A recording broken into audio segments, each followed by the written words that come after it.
Hi everybody, good morning everyone. So we are here now at not yet. Saan na ba tayo? Sunshine. Sunny na ngayon, sunny. So guys, ang lamig dito. Pero maganda doon, oh. Ganda. See you later, alligator. Ang lamig. Ang ganda. Ayan. Nag-stop over lang kami. So, ayan ang Ayan, ang ganda. Nag-stop over. So, okay. Nasayang yung aking na-record kanina. Oy, ang ganda dito. Guys, tingnan niyo po. Ang ganda.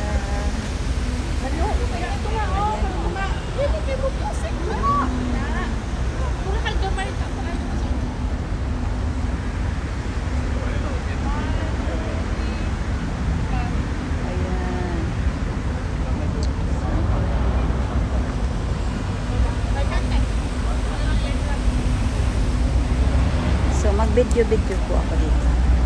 Kasi ang ganda.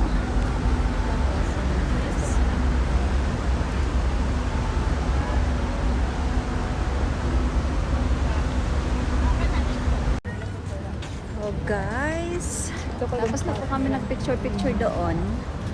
Ngayon, ikot lang kami dito.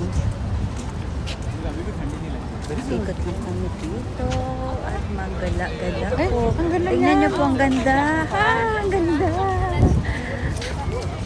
Where? Ang ganda, oh. Tingnan mo. Ano yan? The bean. Huh? The bean. The bean? B-I-N. Bean. Parang man siya bean. Yun guys, oh. Tingnan niyo, oh. Di ba ang ganda? So, yan. Punta tayo dyan at mag-picture-picture. Kahit gutom kami, pero ito doon na natin. Kasi sayang yung mga oras, di ba? Okay. See you soon, guys. Update ko pa. Update po kayo. So, ayan po. Ganyan siya. Yan ang ganda, no? Para makikita mo yung ano mo. So, ganyan yung palibot. Ganyan. Ako rin. Ayan siya. Maganda pag doon siguro banda. Everywhere I go, beauty finds its way in the little things of every day. A fleeting smile, the endless blue. Life feels better when shared with you. Hello everyone! Kamusta ang lahat? So ngayon, nag-i-enjoy po kami dito. Tingnan nyo guys, ang ganda dito. Ayan. So, saglit lang. Ayan, ang ganda. So,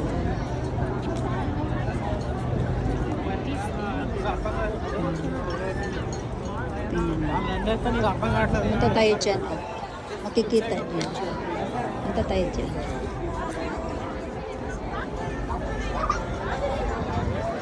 Hi!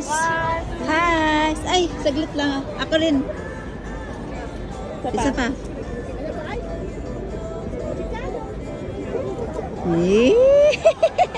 Naka-record din. Dili ka portrait.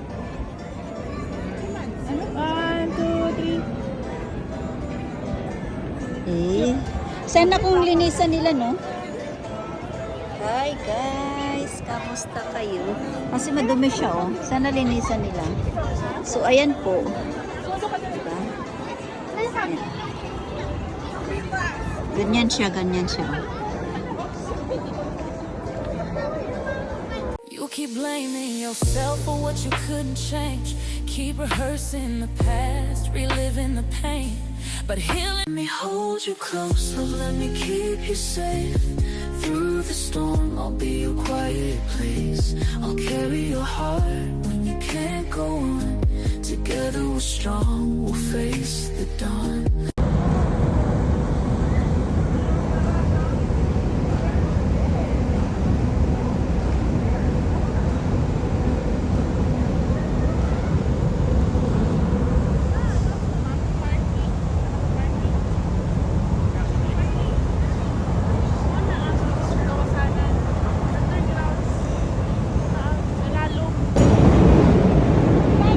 Guys, merong trend dyan sa taso.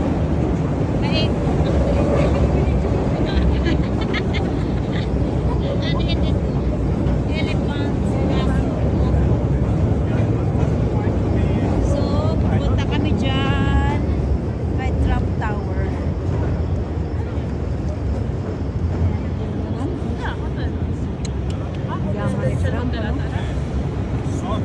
So,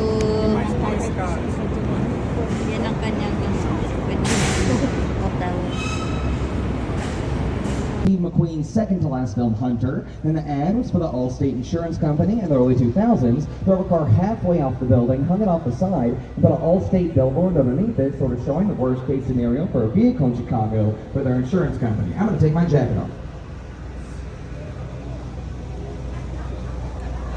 It's getting serious now. Now on the right, you're going to see a brick building called the Reed Murdoch Center, built in 1914 by George Nimmons. There's something off about this building. Look at the clock tower. Count the columns of windows to the right of the clock tower. I'll do it for you. There are 6 columns of windows on that side. Look to the other side of the clock tower. Count the columns of windows. 5. Whole building's asymmetrical. Clock tower is not in the middle of the building. Why? That building was built in 1914. This bridge in front of us was built in the 1930s. Whenever they put this bridge in, to extend out the street here to put in this bridge house, they knocked down that other column of windows. And the reason, this is one of the most environmentally friendly buildings in Chicago. It was built with over 60% recycled materials. And would you guys believe me if I told you, no air conditioning units inside of that building? No one is suffering in there during the summertime. The way that they cool the building off is using river water. They pump it in through the walls and pump it out. That was not right. That was not the name the Potawatomi were telling them of the land. They were telling them the crop that grew from the land. A medicinal onion that had a very strong fragrance to it. That is what Chautauqua means. Folks, Chautauqua roughly translates into smelly onion. That's true, so take that again. New York City can be called the Big Apple all day long. Chicago, smelly onion, score 1 for Chicago. Now the next building is on the right. It's past the train tracks here. It's called 150 North Riverside. I don't call it that. That is the building that comes with its own hand movement. What I mean by this, y'all are watching me. I'm also watching you. And every time somebody sees this one, they want somebody else to look at it, they're going to nudge them and do one of 3 things. Something like this. Huh? What? Something like this. Is that on purpose? Is it going to fall? Something like this. Peace and love. Your eyes are not deceiving you. It is built on a 40-foot base, and it goes outwards from there. Now, this building is home to one of my favorite visual things on this tour. As you get out from underneath the bridge, look up at the slanted glass. We're going underneath. It's a beautiful, clear morning. You're going to see the full reflection of our boat in the slanted glass, and if you wave, you'll be able to wave it yourself. I'm excited too. Looking up. Coming into view. Ah, hello. Look at us. We look fantastic. Now, the way that this building is possible, do you see these thick gray lines, the 8 silver I-beams going all the way up the side of the building? Those silver I-beams are made of the world's strongest steel, developed in Luxembourg. They go all the way up the side of the building and all the way down about 77 feet into the bedrock underground. Now, if you look ahead of us, you're going to see the Boeing building. Now, fun fact about the Boeing building, it is built on top of Amtrak train tracks. The building, too. Also, usually they're going to be large geometric forms, a lot of straight lines and sharp corners in the design, and usually they will be symmetrical. Cut them in half, they're going to look the same on both sides, like a mirror image. Now, on the right, the next 4 buildings, starting with these first 2 black identities, international style of architecture. I covered that one. Ludwig mies van der Rohe, less is more, getting rid of all the ornamentation. That last sentence I just said is not true because both of these buildings are covered. He was asked in the interview, why did you not put any ornamentation on your building? His response, I did. I covered my building in curved mirrored glass so that all the surrounding buildings would reflect off of mine, becoming my building's ornamentation. You're going to see Gateway 3 reflecting off, hello, of Gateway 4. He succeeded in that effort. And now, folks, It's time to address the elephant in the room as I invite you to look up and to the left. The boat's about to start turning at 1,456 feet. Designed in the late 1960s by Bruce Graham and Fosler Kahn. 110 stories. 16,100 windows. It's the W. Not one structure. It is 9 75-foot tubes or boxes all fused together into one. Now, what does that do for the building? It makes it strong enough at its base to sway in the wind. The Willis Tower does sway in the wind 18 inches in either direction on a windy day, a whole foot and a half. Now, I can prove this to Willis, and now it's just the address. Now, here's the whole story of why it got turned into the Willis Tower. It's money. Whenever Shears and Roebuck moved out, the Willis Insurance brokerage firm is Tower now. Fun fact about the Willis Insurance brokerage firm, they're one of the brokerage firms that brokered the insurance for the Titanic. Now let that sink in. Another terrible pun, that one in bad taste, on a boat. You're welcome. Now, paid for by a millionaire named Samuel Insull, and it's shaped like a giant chair. It's got a backrest towards the back, the 2 armrests on the side. Where we are right here is where your feet can hang down.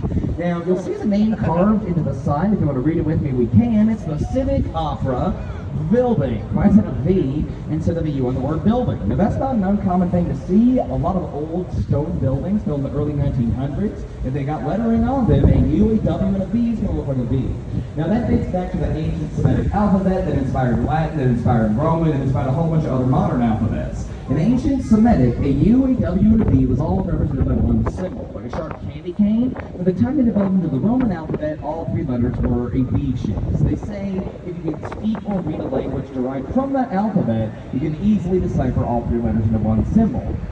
I cannot guarantee any of that. What I can guarantee is it's a whole lot easier to carve a sharp angle into stone. You're making a U, and we're making a W. You make one V instead of 2 of them. It's just easier on stone carvers. Now, coming out from underneath they did not want it to fall off of the building. They had to reclad it completely in North Carolina granite. It cost $80 million to reclad the building, about half as much as it cost to build the whole thing in the first place. Just goes to show you, folks, you cannot take marble for granted. That's another terrible pun. I said I was done. I am never done. Now, not all the tour guys are brave enough to make a joke about rocks like that, and I am a little bolder. Boulder, rocks, another one. On the right, you're going to see a dark rectangle and a triangle. Between them, you'll see the odd white undulating balconies going up Aqua by Jeannie Gang. Now, that building was built in 2009 with the Chicago local architect Jeannie Gang. When that building was first completed, it was considered the most beautiful residential tower in the world. Also, has anybody here seen the first episode of the Netflix show Ozark with Jason Bateman? If you've seen that first episode, pretty shocking episode of TV. One of the most shocking moments happens with a balcony. Oh, we're starlifting today. See? That's what that means. Hi. Well, yes, it's one of those white balconies, fun fact. But also, more importantly, when that building was first built, it was the tallest building in the world designed by a woman, Jeannie Gang. It is no longer the tallest building in the world designed by a woman. I know, it's a bummer. Just kidding, folks. It's not a bummer. Jeannie Gang went wild in 2021, broke her own record with the Wavy Blue building on the right. Yeah, that's also by Jeannie Gang. It's called the St. Regis. It is 1,198 feet tall. It is the 3rd tallest building in Chicago now, and now it is the tallest building in the world designed by a woman. And now we're going to play another game.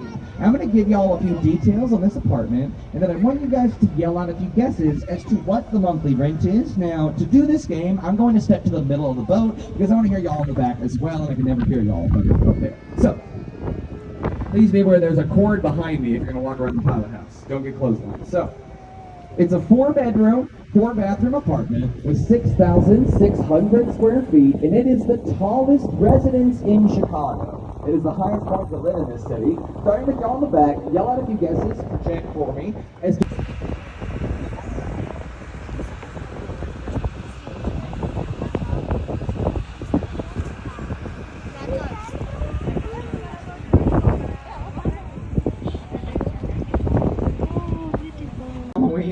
but also, there's the Ferris wheel. The Ferris wheel's $30 a person. But really, the thing with the Navy Pier, if you're an adult, you want to go there, is the view. You can go out there, you can walk in. That's the only free thing you can do at the Navy Pier. But, there's a lot of stuff for kids there as well. Now, on the right, you're going to see a curvy black building called Lake Point Tower. Now, looking at that thing from above, it looks like a big fidget spinner with 3 lobes. Now, that's called a 3-lobe construction style, and it was designed by Schiffer and Heinrich in the late 60s. Now, what that shape does for the building, Now, there is a valid reason people think Oprah lived there. Stedman lived there. And you don't know who Stedman is? You're not an Oprah fan. That's her boyfriend. Ooh, on the right. You're going to see two buildings with bluish green glass on the windows connected at the bottom. Now the first one, the rectangular shape, is called Riverview 1. The next one past it is called Riverview 2, designed by James DeStefano in 2001 and in 2006. Now one distinct feature I'll point out on these two buildings is the windows on them are bluish green. But then if you look past them, on that brick building, you'll notice the windows on that one are bluish green. Then if you look past that one, the building for the next building, the windows are bluish green. Move over to the other side of the river. Bluish green glass on those windows and those windows and those windows and those windows. Most of the buildings surrounding us right now have bluish green glass on their windows, and the reason behind this is the river. They want to complement and reflect the natural color of the river. And if you've been with me for these last 40 minutes, this is where I might lose you. This is the natural color of the river. I'd even argue it's a little bit dull today from the rain that we've gotten the last few days. It's bluish green from Lake Michigan. Lake Michigan is bluish green for a bad reason. So the blue is caused by the fact that Lake Michigan is made of ancient glacial water. That's not bad, it's just kind of neutral. The bad is the green. The green is caused by an invasive species called zebra mussels. And zebra mussels are like filter feeding clams. When they filter feed, they create algae. The algae is the color of the lake and the river. Now, you might be apprehensive to believe that because we do dye this river bright green one day out of the year. What day is that for? St. Patrick's Day. It's been on since 1964. The Plumbers Union does that. Now, the most common questions I get about that process, what does the dye look like? There are two dyes. One is a liquid, one is a powder. The liquid is a bright yellow color like a glow stick. The powder is more surprise surgery. Ophthalmology gets injected into the eye, and if the eye were to rupture, it turn all the water, graphic, bright green. It was originally used to detect pipe leaks on buildings that were built on the river in Chicago. So if they thought a building like this was leaking, they put that dye into the building's water supply, and if it turned the water surrounding it bright green, they knew the building was leaking out of the river. Obviously, you can't add poison to a building's water supply, so it had to be food safe, and that is how they came up with the idea to dye the river bright green. Now, I got a question for you. It's really random. Anybody here been to Rockefeller Center in New York City? The next one on the right should look familiar because that's a replica of Rockefeller. It's a little bit smaller though. That's because that's NBC Tower, built for NBC in the 1980s by Adrian Smith. Hello. Now, if you're confused right now, that is where NBC is located in New York City as well, Rockefeller. Now, the one in New York, they film a very well-known, very well-beloved comedy show called Saturday Night Live. They used to film a just as beloved, just as iconic live television program in this building. It aired earlier in the day. The Jerry Springer Show was filmed there from 1994 to 2009. If you don't know anything at all about the Jerry Springer Show, I'm going to say don't Google it. That's another thing in Chicago we're very proud of, right? Ding, ding, rest in peace, Jerry Springer. On the right, you're going to see a flat roof building ahead of us before your eyes meet the Wrigley building that's surrounded by trees. Now, the big feature is that the building is made of glass. Now, that building is the Apple Store, and it was designed by, I love saying this because it changed, Lord Norman Foster in 2018. Now, I say it changed. He is a very famous British architect. He is so famous and so British, his name was Sir Norman Foster. Now, it is Lord Norman Foster. He has gotten a lordship. Now, my favorite and absolutely awful fun fact about a building is in the Apple Store. Do you see that the Apple Store is made of giant rectangular panes of glass? Each one of those panes of glass cost $1 million individually. During the construction of the Apple Store, they shattered 2 of the panes of glass. Yeah, $2 million right down the drain. But if you think about it, it makes sense. It's Apple. Of course, when a cracked glass had to spend a whole bunch of money to replace it. Now, Kala namin guys, kung ano lang yan. So, ang open. Parang dito. Tignan yung bridge, nag-open.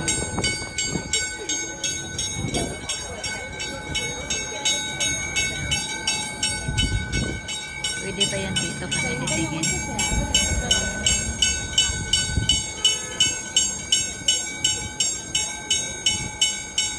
Kasi may dadaan. Kasi may dadaan pa lang. Diba ganyan yung bridge, nag-open siya.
Tapos yung mga bus nag-aantay dyan.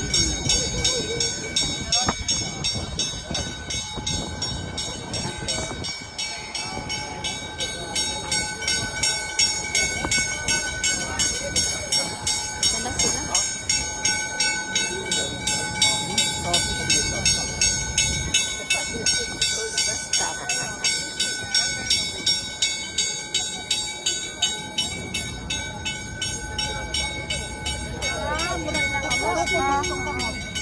Yung wala ni sakit mo tapos hindi sakit ni mo pero nakain ko sa loob sa loob may ganun na Bakit? nadasma Kailan? ganun lang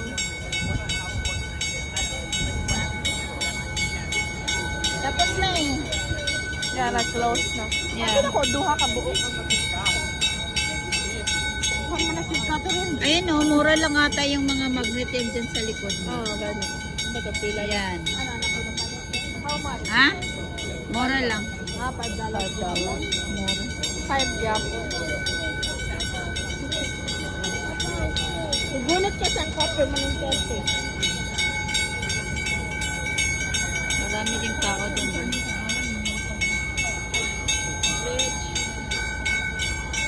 Tingnan nyo guys, nag-aantay sila. At least guys, na-experience siya namin. Na-experience siya namin na nag-open yung bridge. So, ano nangyari? Bakit hindi parang sila nag-ano?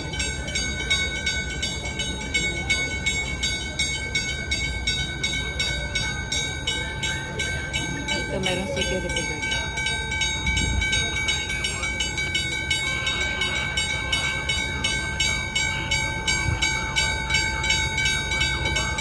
Nag-waiting ng signal kung okay na ba. Yan.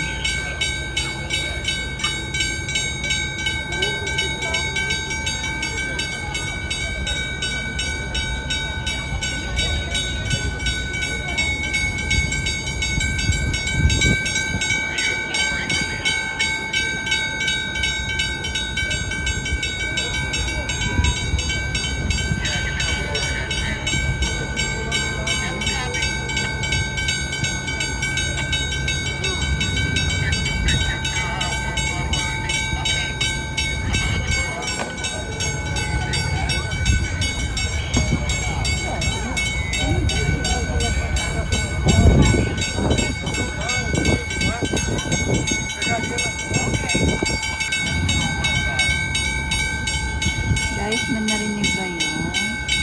Kasi kanina nag-open yung bridge doon. But ano na, nagsirado na.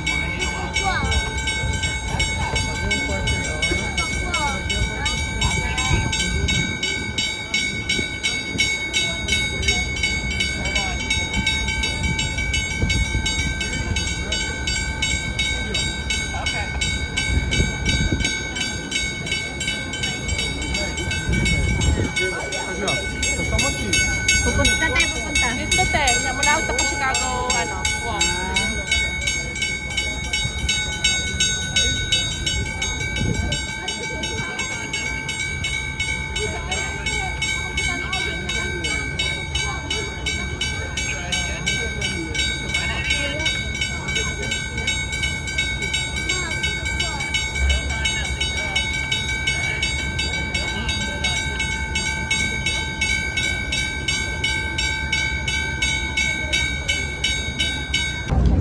Guys, sulod sa yan no?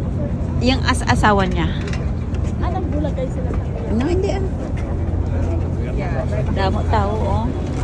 Kasi kaginotok bala. Kasi wala tayo.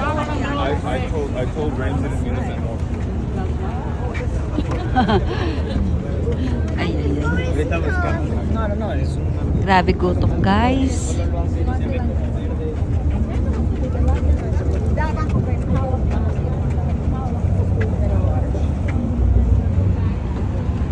Ay, ay, ay.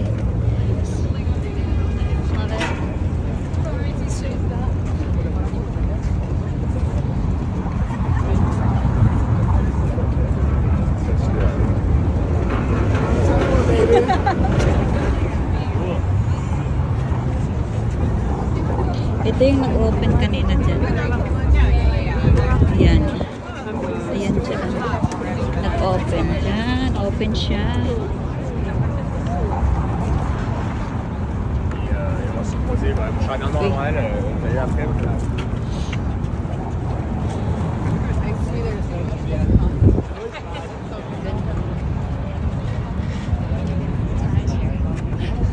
They booked it separately from us?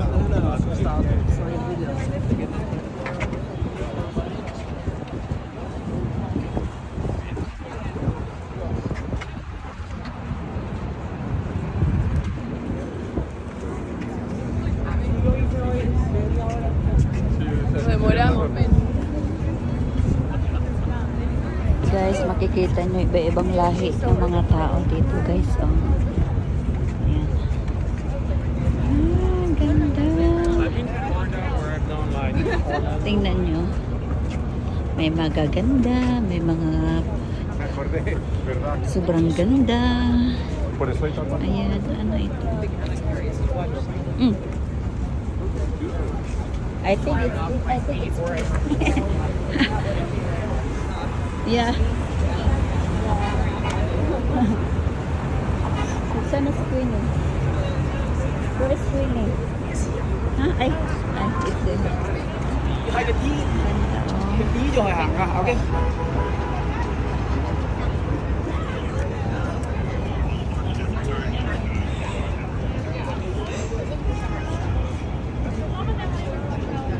Dito tayo mag-walking. Ay, ang ganda niya, oh. La. Tita nyo yan, guys. La. Ay. Ay, take a picture. Oh.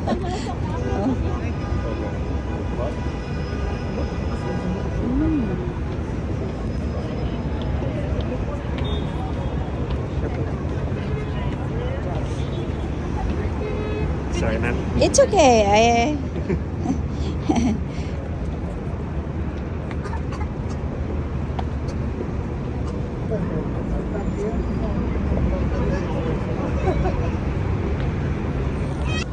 Guys, there is a marketplace in Facebook. Ayan, marketplace. Ha?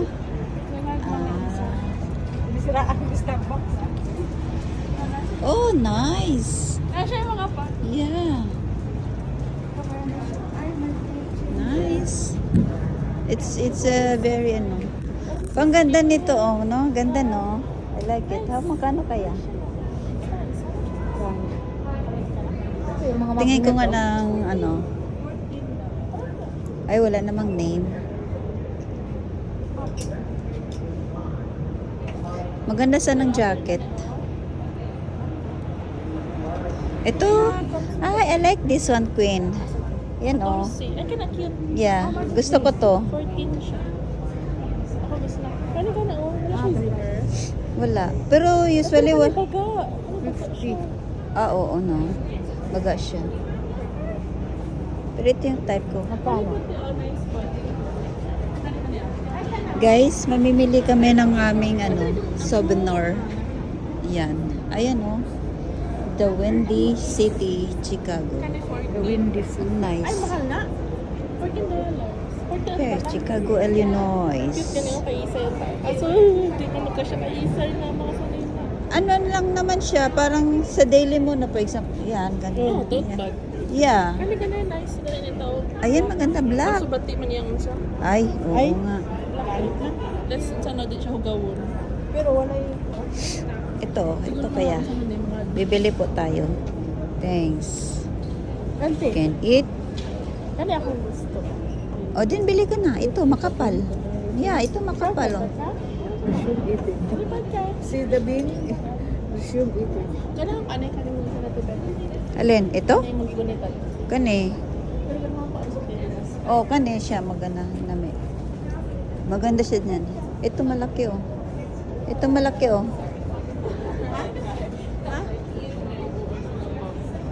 Wala mo kayo RC? Wala na kasi na bakhan, di ba? Ikaw mo. Ikot-ikot mo buang ka sa mga. Magkano ba ito? Huwag na. So, ayan. gusto na lang today special, bibili po kayo ng bubble tea. And, di ba? Saan tayo pupunta? Pupunta kami doon.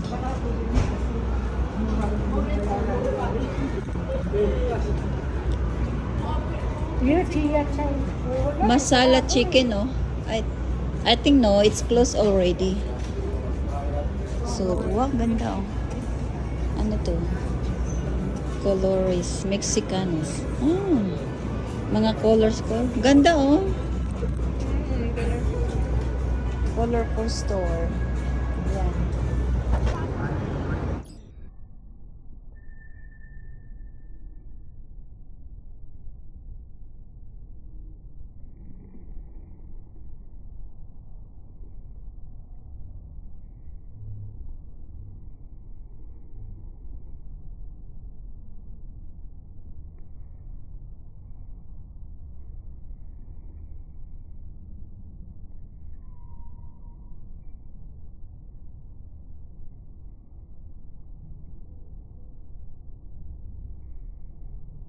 That's it. And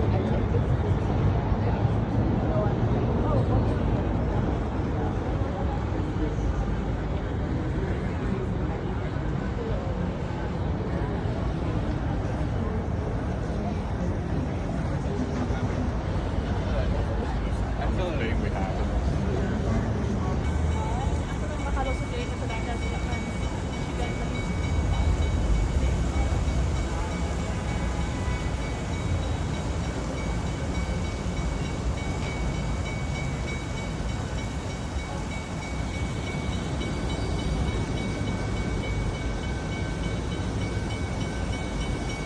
Oh, I'm looking at the